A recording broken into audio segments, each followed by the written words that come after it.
So good evening, everybody. Thanks for dialing into the training webinar that I wanted to do tonight with regards to sponsoring. Many of you were indicating that you wanted a little bit of training and a little bit more support on this.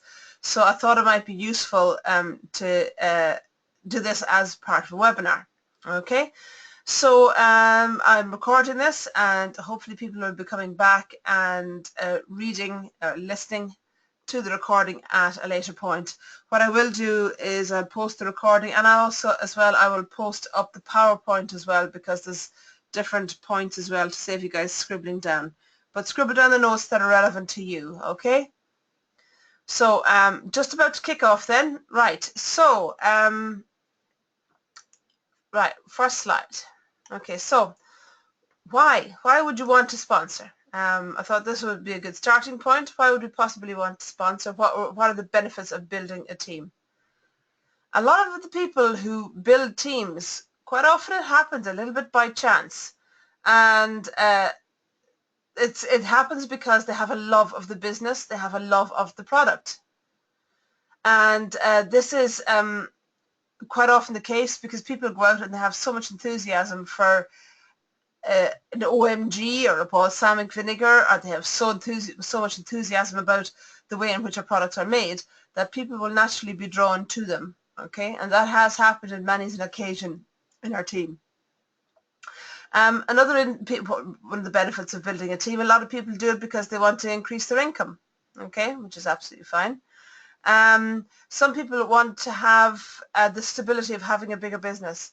So you have that opportunity as well if you're in an area, for example, Tanya's on the call, Tara's on the call, if you're in an area where it's just you on your own and you think, oh, it'd be quite nice to have some consultants around me, Leslie's there in Wales, best thing to do is build a team. Don't wait for someone else to build it around you, build it yourself.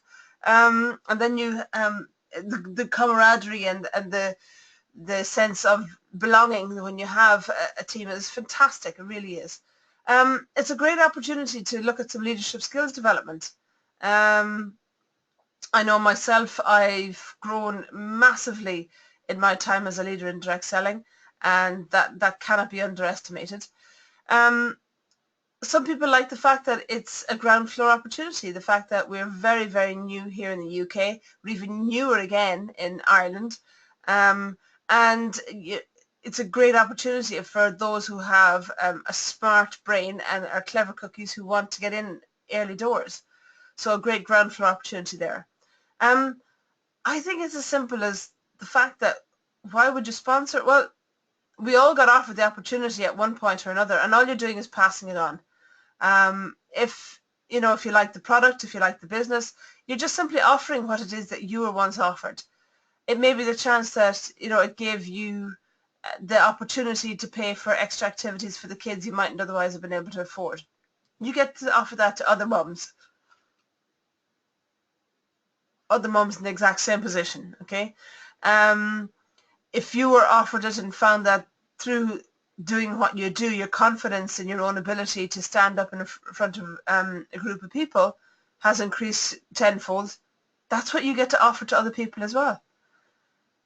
If you were struggling to balance 2 part-time jobs amongst kids' activities, husband's jobs, whatever, in order to bring in some income, and this gave you the flexibility to do it, that's what you're offering, okay?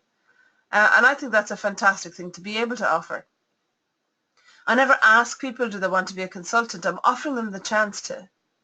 I get to do that, and I think that it really is something quite spectacular. And also as well, be part of a founding team in the UK or the Republic of Ireland business. As we add to our numbers over the coming months, we're going to see more and more teams popping out as qualified founding teams in the UK. We don't have any yet in Ireland, but I have a feeling there'll be some in the offing soon. And that's a great thing to say you're part of one of the founding teams in the country. I think that's really, really exciting. Okay. So, hold on, why sponsor? Okay, well, some people, for a lot of people, it is a financial investment as well, in the sense of they're wanting to to see what money can be made from this. Okay, so yes, obviously we start off as a consultant, okay, and that starts off when everybody signs up. Once you have a team of 2 people, can I just ask, can somebody put their hand up? Can you see my mouse here circling the 2? Yeah, thanks Libby, great. Okay, thanks Fiona, lovely.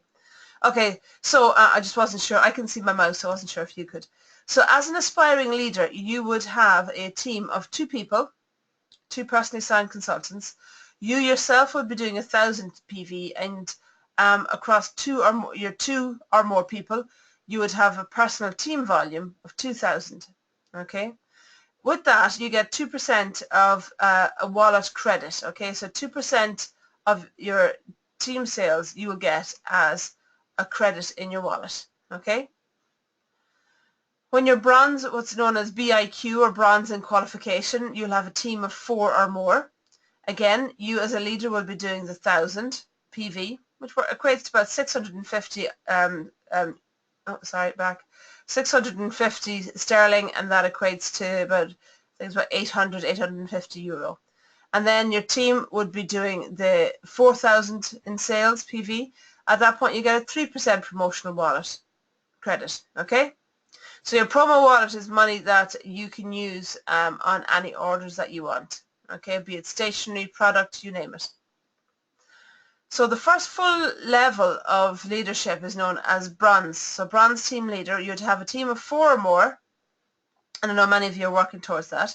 You would have 1,000 in your personal sales and 6,000 in your personal team volume. Okay, so so that works down to I think it boils down to 3,900 in sales. Okay, at that point, the company will pay you 7% of your personal team sales by way of rewarding you for the time and effort that you have spent with your team in supporting them, answering their questions on Facebook. So, you know, I'm a great believer that the 7%, I think we all should make sure that we get our 7% from our leaders, and that's important, because we have a responsibility and a duty to look after our team, so we do that to the best of our ability.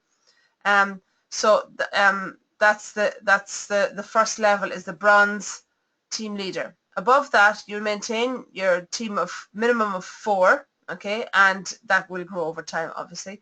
You still do your 1,000 PV, then your 6,000 PV for your team, okay, and at this point you would have 1 bronze team leader underneath you. That is what would qualify you to be a silver team leader, okay.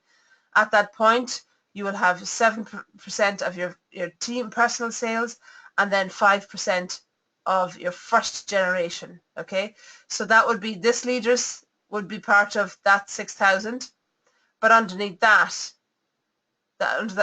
leader, her team sales or his team sales, you would get 5%. That's considered your first generation. Okay, I can go on whereby you, as a gold team leader, you would then, it's all the same here, minimum 4,000, 6,000 PV, 7%, but you would have 2 bronze team leaders in your first line, okay, in your immediate team. And again, you're on 5% there, with 1% on your second generation. Okay, so you can see how it grows. There are 4 team leader levels: bronze, silver, gold, and diamond. And then when you reach a point of being platinum, that is when you have 4 team leaders. Okay, so 4 first line team leaders. What happens then is that's when things start kind of kicking off from a MSK Yaya international kind of team sense, because at that point you can sell or will your business once you're a director. Okay, so it's all about doing something that's worthwhile, doing something of value, and at that point, from that point onwards, you get to leave a legacy. Okay, and I think that's a fantastic opportunity. Okay, so that kind of quickly talks you through that. Does anybody have any questions on that just now? Are you okay? Feel free to type them in and I will come back to them. But what we'll do then is we'll move on this one.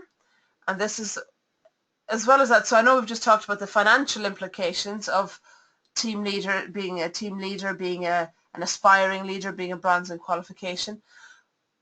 But what I did is I actually asked a lot of other leaders, and I said, what do you get out of being a leader? And funnily enough, not a single thing of them, one of them said, oh, the best bit about being a leader is the money. There were many things that were said, but money wasn't one of them. You can read them here for yourself. I enjoy working with my team as it gives me such a sense of purpose. Getting to play a small part in other people achieving their own successes is the most rewarding thing I've ever done. That, I have to say, that one resonates hugely with me. Another lady said, I didn't intentionally go out to sponsor or to build a team, but now that I have a few signed up, I really feel I've been bitten by the bug.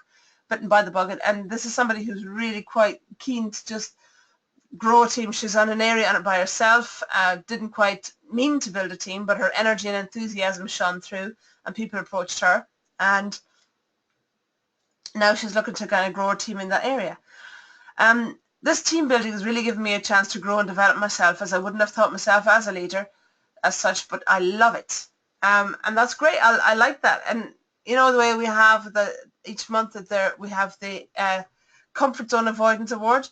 Quite often, many of us as leaders, we're growing into the role, so it's fantastic to have that opportunity to step outside the comfort zone of just being a consultant and taking on a small leadership task from time to time, and it's very, very rewarding. Okay, so where do you start? Okay, you might be saying, I haven't, you know, the people on the call here who haven't signed anybody yet, okay, and that's absolutely fine. We all started somewhere. So wherever you have a conversation, really, be that at tastings. Some people, tastings tend to be a lot of where the recruiting is done. Tabletops and fairs, any events that you attend. Wherever you meet people. I remember a few years back, I came out of the dentist and I had to book a next appointment, and half my mouth was frozen, and she said, oh, what about this date? And I said, no, I can't do that day. I'm working that night. And she said, oh, what is it you do? And that started the conversation. That led on to that lady then joining the company I was with then at that point. So it's amazing where people come about. Things like, where have you been given good customer service? If you've been given good customer service by somebody, is that not the kind of person you want to have on your team? Don't be afraid of going headhunting for people, and look for people who give you good service. And it's very, very, very fantastic. Very fantastic, that sounds like dreadful English. It's very lovely for people to hear that in the middle of the day, whatever it is they're doing, say, thank you for your good service. Somebody like you is somebody I'd love to have in my team, that level of customer service. Could I possibly have a conversation with you when you're at another time when you're not working? And hand them a business card. That's all it needs to be. Fundraising, you know, for attending fundraising events as well, any kind of events where you attend, really, you can have conversations at all sorts of places. I remember once getting good customer service from a lady at a supermarket I don't normally go to. Had a fabulous conversation with her. She was about to finish up her shift. So I waited in the cafe. We had a cup of coffee afterwards. We had a great chat. Okay, and she then went on to join. Fantastic customer service. Who do I speak to? People who are foodies, people who are into their food. This is an obvious choice for them. People who are healthy eaters, okay? Somebody who needs to supplement their income. You might have somebody who's had their hours cut, or they might have been recently made redundant. They might have, pardon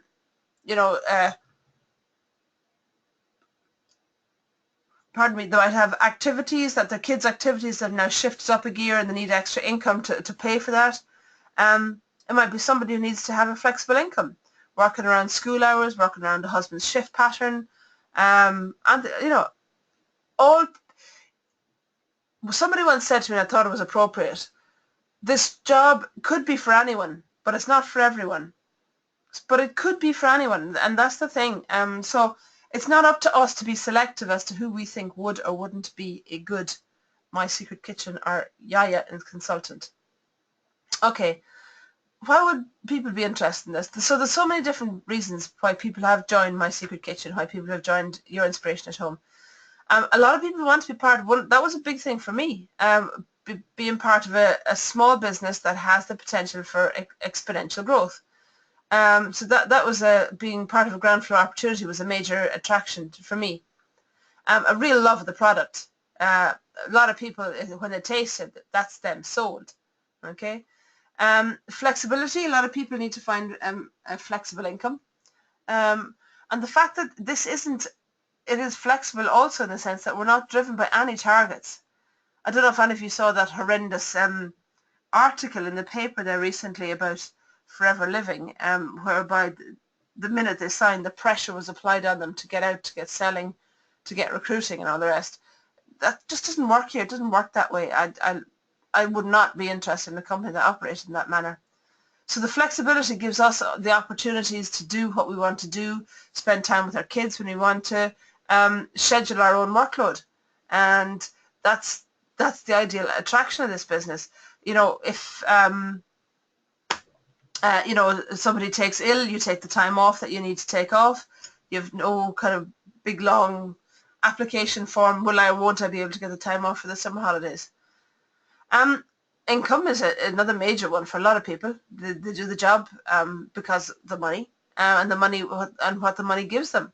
And like I said before, people who have been made redundant, people who've had their hours cut, you know, we'll find a big influx in people probably come September, October time when a lot of mums that have been stay-at-home mums pack their last one off to school and then sit back and go, right, well, what am I going to do now?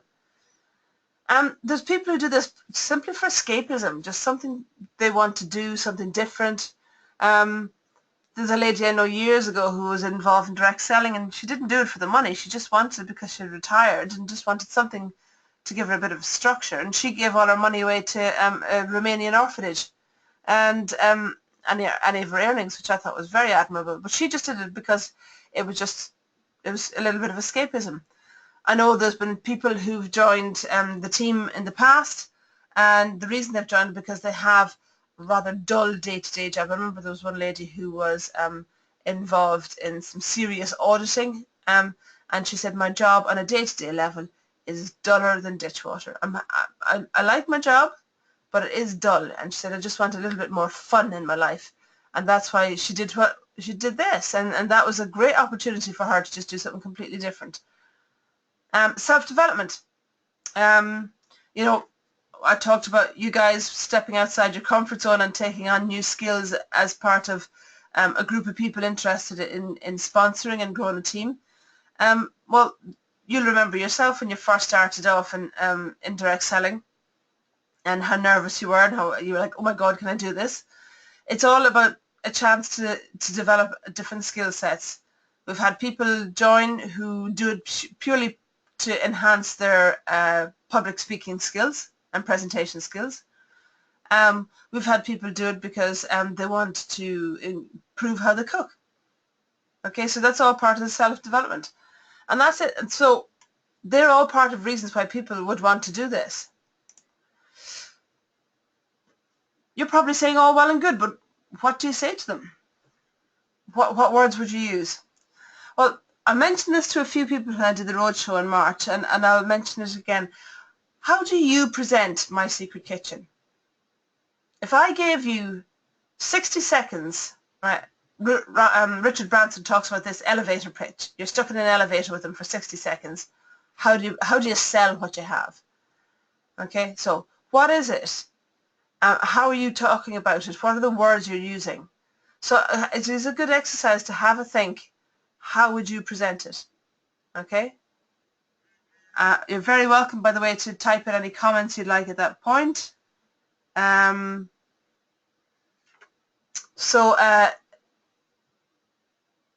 Oh, good. Oh, excellent, Libby. Libby said she sat down and did that. She said it was a great exercise and really made her think. Good. Thank you, Libby. That's good.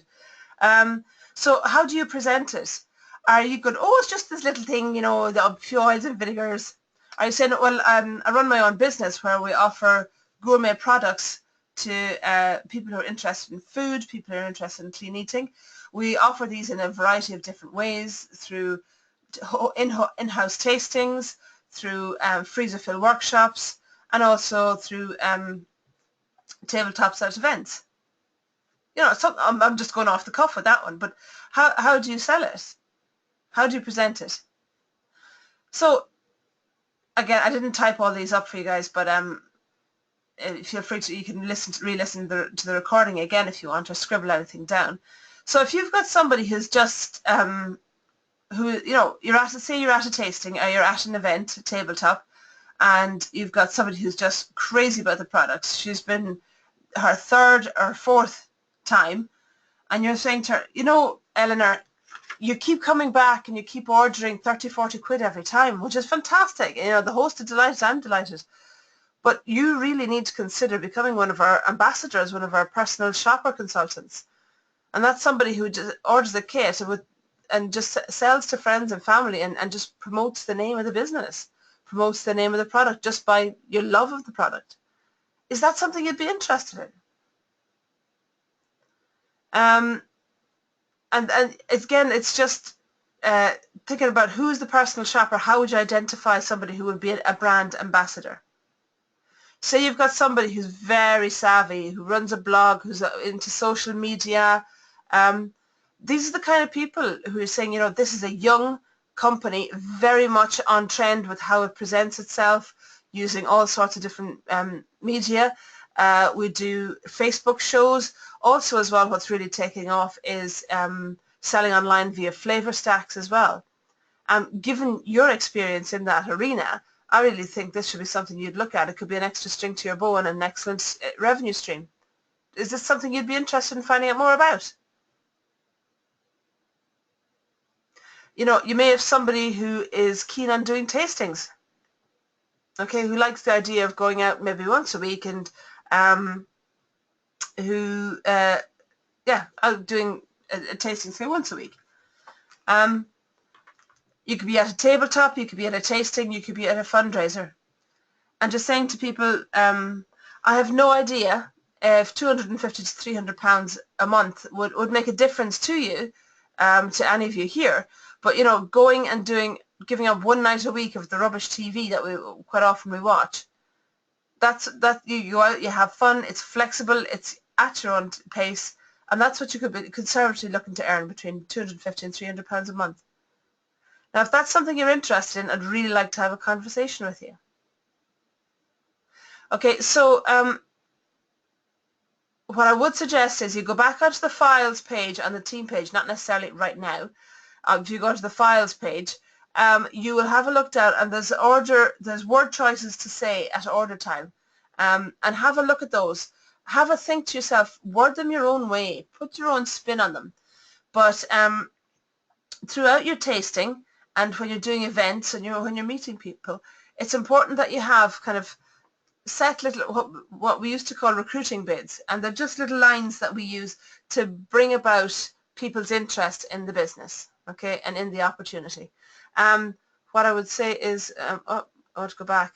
Yeah.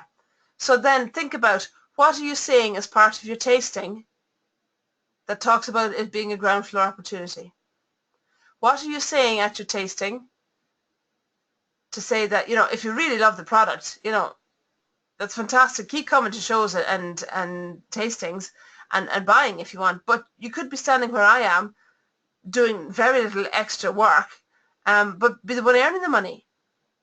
What do you say with regards to the flexibility? What do you say with regards to the income? Okay, the self-development. So it's definitely worth bearing in mind.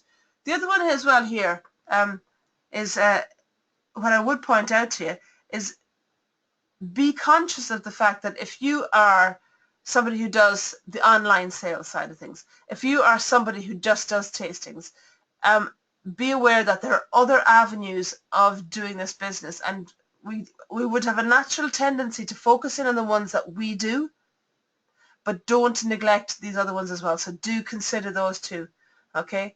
The last one as well, I should have put up on here and I clearly didn't click on save as well, is somebody who has an entrepreneurial spirit.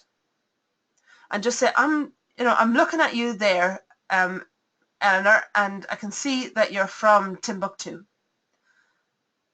I've no idea what kind of a person you are, and if you are somebody that would be interested in an award-winning opportunity here, But at this moment in time, we don't have any consultants in that area, and Timbuktu is an area that's absolutely ripe for development.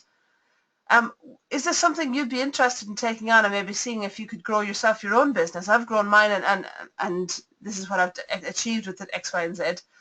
I'd really like the opportunity to work with you and coach you and help you do the same in Timbuktu. How does that sound? Now, what I would say to you as well, we covered it before, where we talked about bookings. And does anybody know what I'm talking about here with regards to inform and invite? Okay?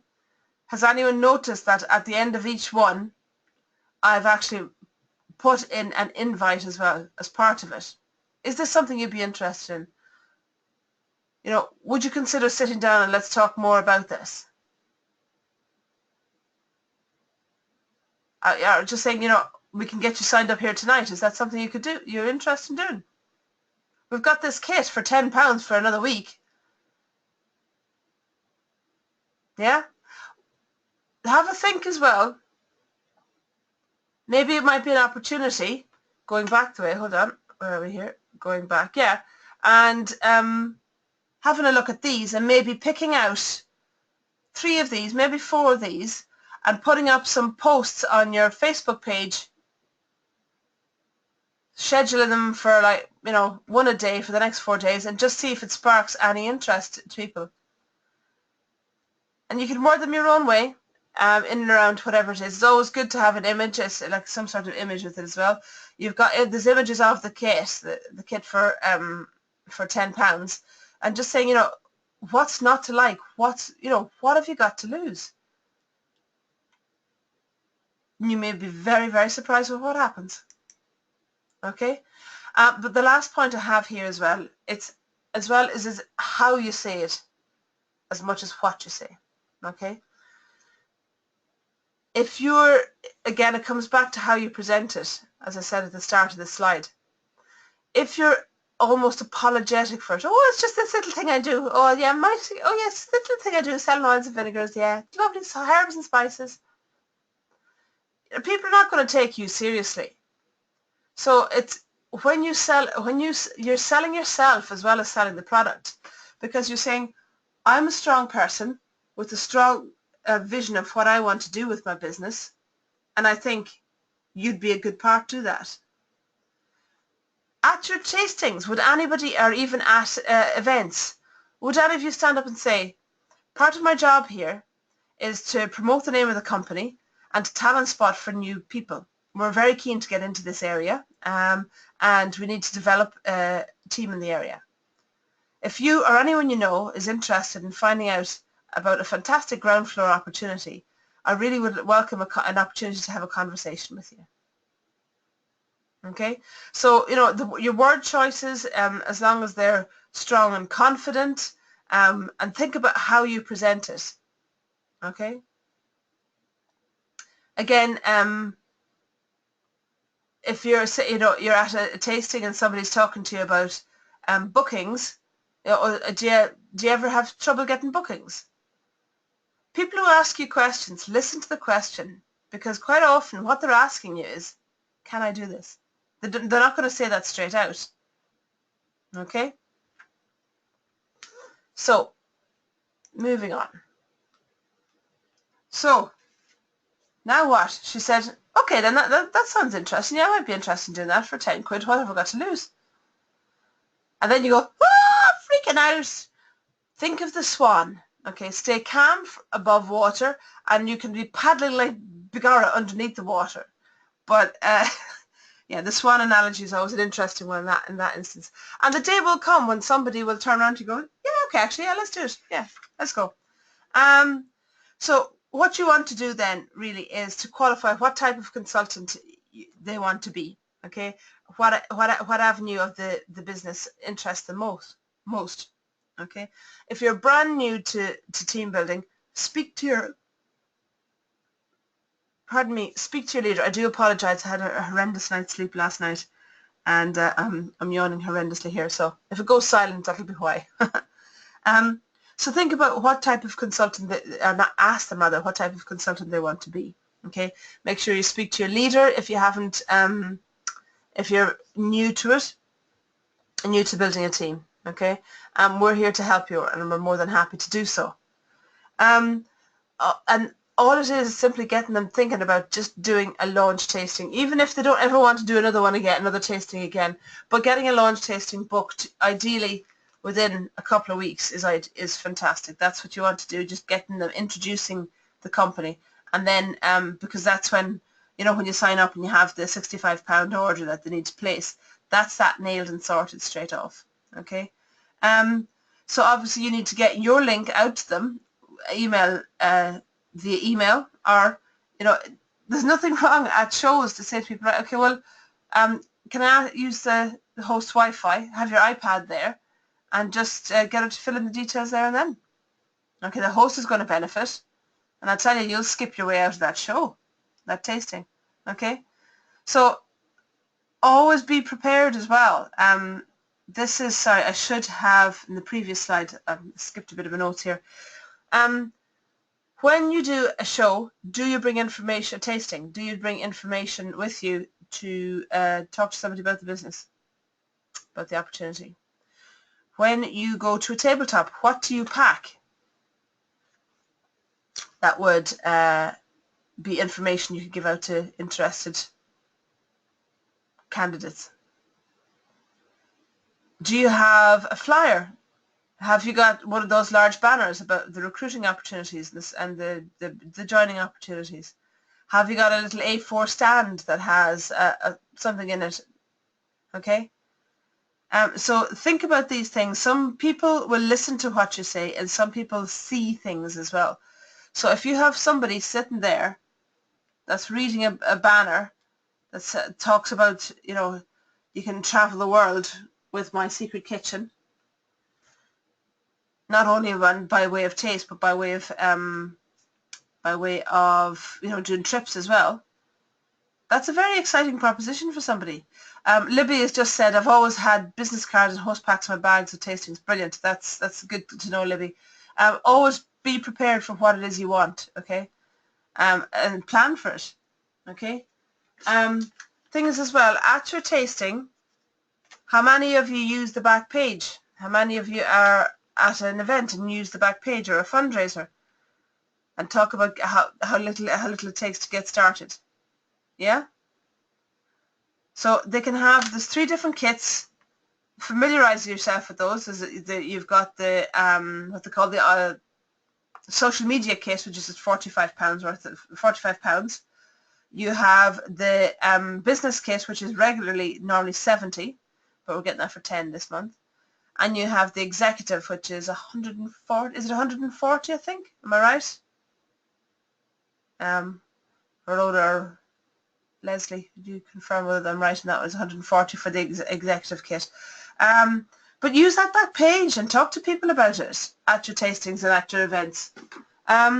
So, okay, so that's what I was saying. I should have mentioned that in the previous one. So the business kit, the executive kit is currently 40, Leslie is saying. So that's £10 for the business kit, and the executive kit is 40. Wow, that's pretty nifty. Okay.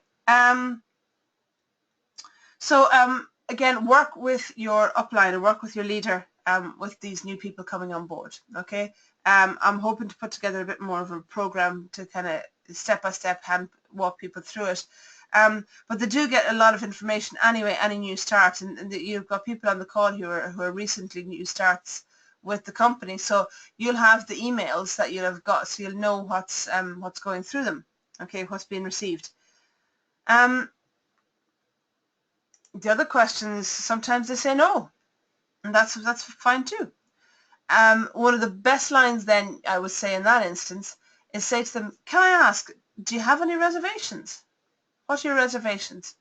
Because clearly there's something. A lot of people will say no when it's not actually what they mean.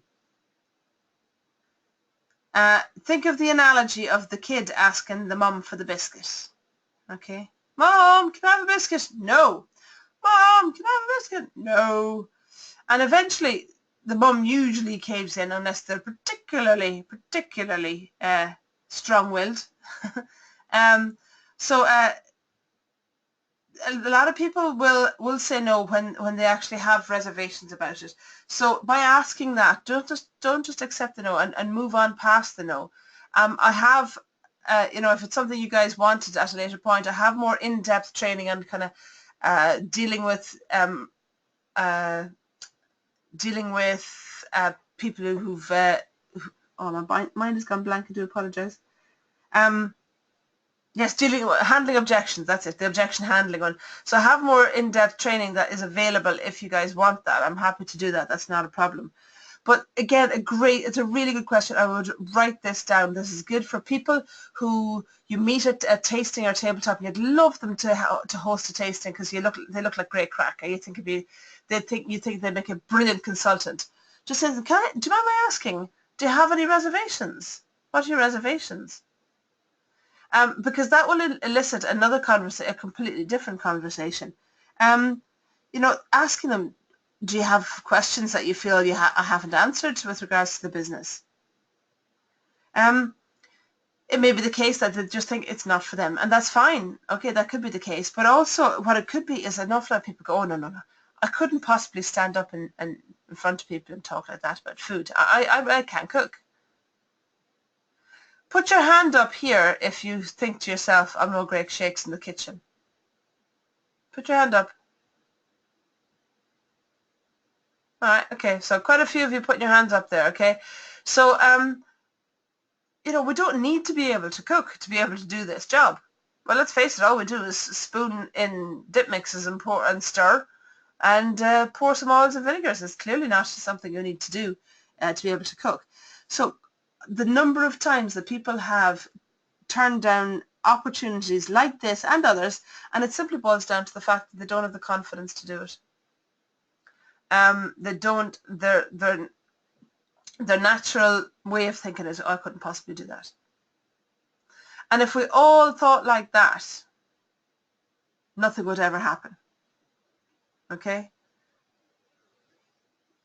Sometimes it's up to us to show people the fact that actually somebody has been through the exact same situation as you've been and been lacking in confidence, but simply by just trying it and having, all you need to do, your only commitment really is to have half a dozen friends around and mix up some dips and sit and eat them with some tortilla chips. That's a mini tasting. That's all they need to do really once they sign up. If they're a definite no, they think, actually no, I'm definitely not for me, that's fine, that's okay. Just say to them, oh, that's okay. Well, quite a lot of people actually are not interested in joining us, and that's fine, but have an interest in the product enough so that they'd consider hosting a tasting. Would you fall into that category? So then you're nicely trying to sway it from talking to them about the business and getting a booking out of it. An awful lot of people as well won't, if they've no idea, if they've no experience of what it is, like at a tabletop, there's a fairly high chance they'll say no if they've no kind of concept in their head of what it's about. So by hosting it first, they can see what it's like and also gauge the reaction of their friends and family. So if there's somebody who was a little bit reluctant or wasn't keen, I'd definitely be going down the route and say to them, look, do you know what? Obviously, you're not familiar with the company, you're not familiar with the product. Maybe what we should be looking at doing is kind of getting a few friends and family around. You host a wee night or a wee daytime event at yours, and I'll come and we can do it and see what the interest is and see what you think of it after. How does that sound? Yeah? Okay, so I'm just conscious of the time here. I didn't want to delay too late on this Monday night.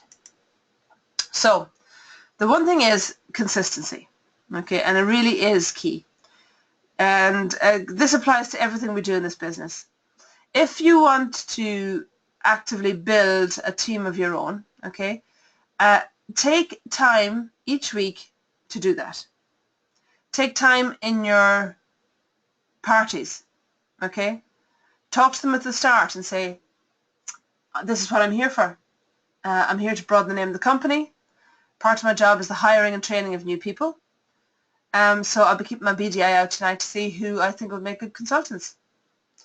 You can be saying, saying to people that if you find that you're absolutely loving the product and you're turning up time and time again, what you need to think about doing is maybe becoming one of our personal shoppers or brand ambassadors. Somebody who signs up because they just want to sell to friends and family, buy for themselves, and just not pay the full price, because we don't pay a full price for any of the products if we want them for ourselves. So consistently taking time in your tastings, I would always say at the start and at the end as a minimum. Okay, just tell them why you're there at the start, and in the end finish it up by talking about the back page of the catalogue.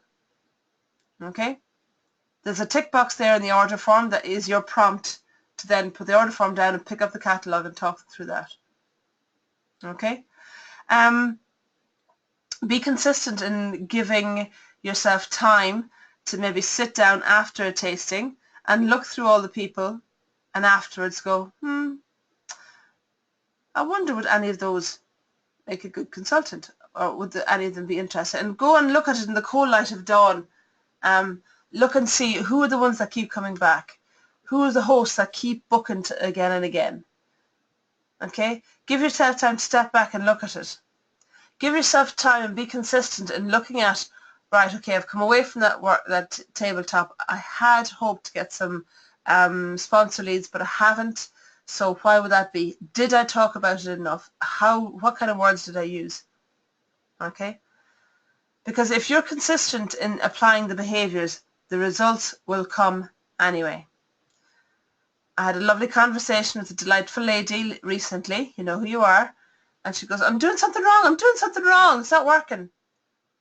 It wasn't a question, the thing is, I knew she was doing it right, she just wasn't getting the results because she was focusing on the results and not on the fact that she was consistently applying the behaviors. And when you're consistent in doing that, the results will come, okay? I've always described this business as almost like an onion, and it's the same. It's the same with the booking side of things as well. So, if you say to yourself, right, okay, I want to build a team. Am I getting enough people in on a regular basis joining my team? If the answer is no to that, you need to stop and think about why and peel back that layer of the onion. Okay, so am I talking to enough people about the business? Yes or no? Am I talking to enough people about the different aspects of the business? Yes or no? Okay. And then, so depending on your answer, you get to peel back another layer of that. Go like, okay, the next layer is think, how am I presenting it?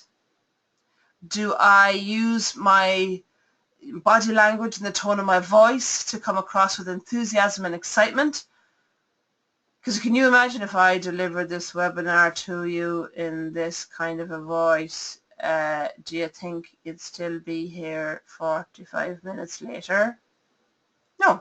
So think about the physicality and how you present it, okay, the energy you put behind it, but also in the fact, am I doing inform and invite? Okay, peel back the next layer of the onion. How do I talk about it? Do I I'm not sure what that response is, and that is in response to Verona, but you made me laugh. So it's just about peeling back the different layers of the onion and looking at the different aspects of it, and being a good boss to yourself in assessing your ability in doing this. Okay, so look at it, and if you want to as well, I will work with any of you on this, and we can work on this. How am I presenting it? What word choices am I using?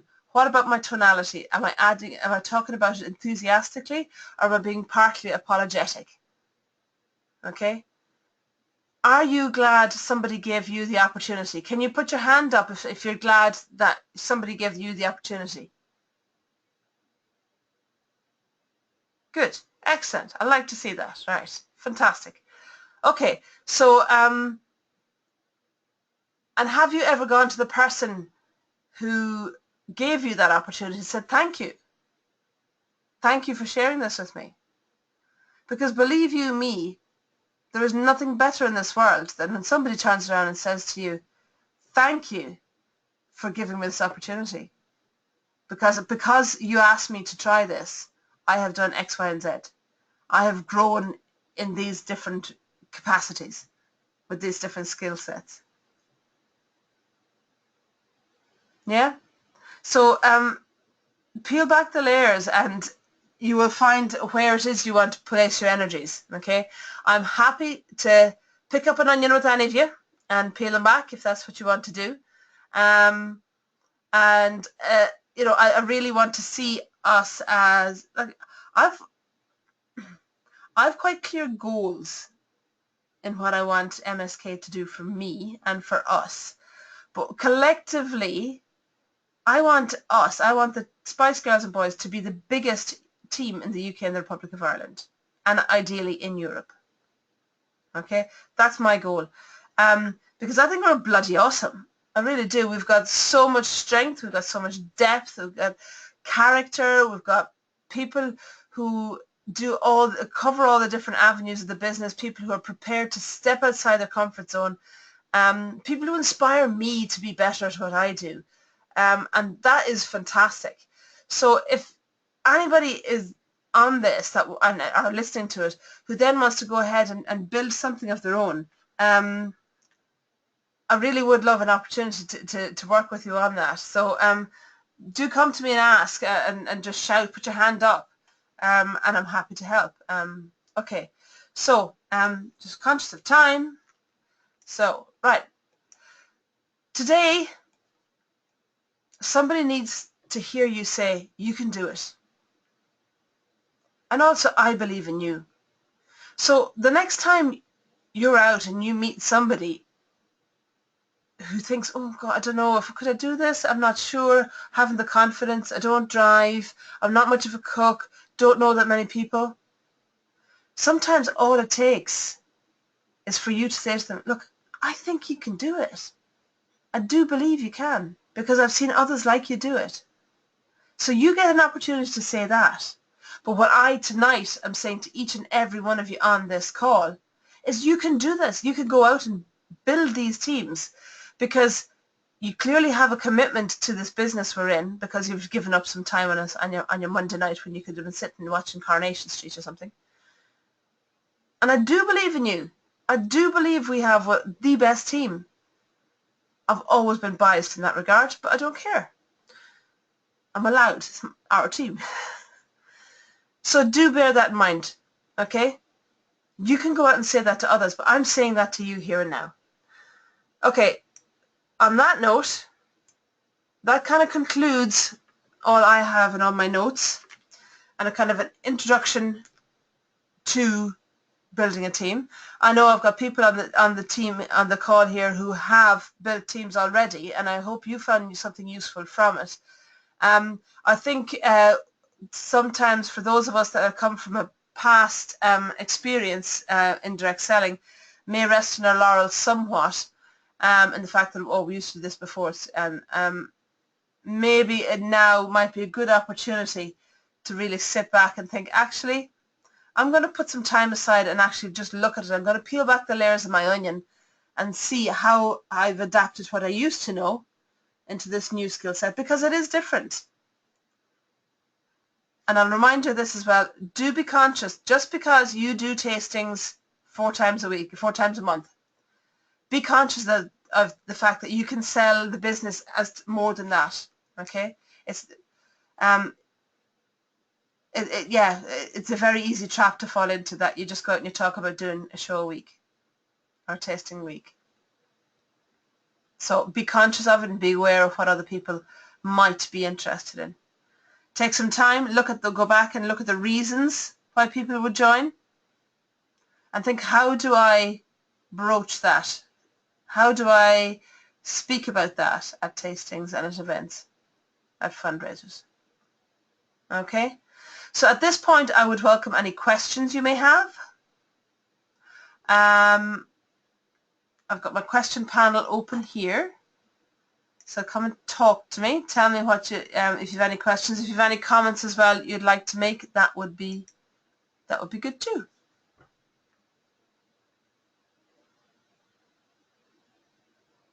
I'm hoping there's loads of you furiously typing here at this point because this is where I get.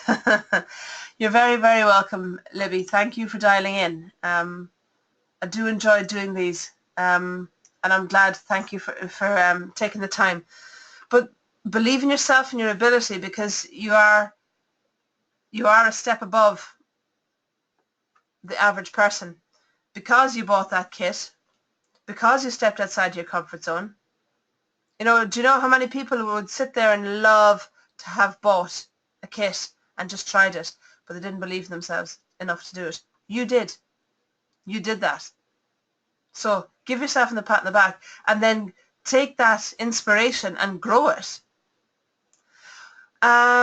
So to finish up on, I am going to put a challenge on, and the challenge is, so anybody who is listening to this recording, I'm going to put a 2-week challenge in place. Okay, so this challenge will run for the next 2 weeks, says she, frantically trying to find a date. So it'll run to the end of Sunday, the what? That'll be the 5th? The 5th of June? Okay. So, and this is available to anyone on this call or anyone who listens to the recording and then comes back to me and says, I'm in. The challenge is I will be sending out a little goodie bag of some exclusive, cannot be bought in the UK products. I'm looking here at, I can't actually see them from here, but there will be 2 products in it that you cannot get here in the UK. Okay, everybody who signs up a new consultant, it doesn't matter whether they're a personal shopper, they want to work online only, whether they want to do tastings. I don't care if they want to whitewash their house in tomato and herb dip. That's their choice. But anyone who goes up and signs anyone up, you're going to go into a draw. And what would you prefer? Do you want, there's 2 products up, will I divide them and go one each, or will I give 2 products to one person? What do you want? Come on. 2 winners, says Leslie Marriott. Okay. What do the rest of you think? 1 product to 2 people, Fiona Joseph. Okay, right. 2 winners. Okay, right. 3 of you, yeah. Share the love, says Leslie Marriott. Fantastic. Libby says 2 winners, right? Okay, so there'll be 2 winners, and you can you'd never know, you might, yeah. I'll do that. So you've got 2 weeks. You've got the kit at £10 and at 40 for the executive, as Leslie was kind enough to share. Okay. Go and talk to people. Look for people who've given you good service. Okay. I think you're fantastic. I believe in you. And if you don't believe in yourself just yet, but take my belief and soak it up, and eventually you'll get there yourself. Okay, I promise you. It's how a lot of us have worked in the past. On that note, girls, I will bid you good night. Any questions you have, please stick them up on Facebook, message me, text me. All right? Take care. Mwah, mwah, mwah. Love to you all. You are fantastic, and I'm a lucky, lucky lady to get to work with you all. Good night.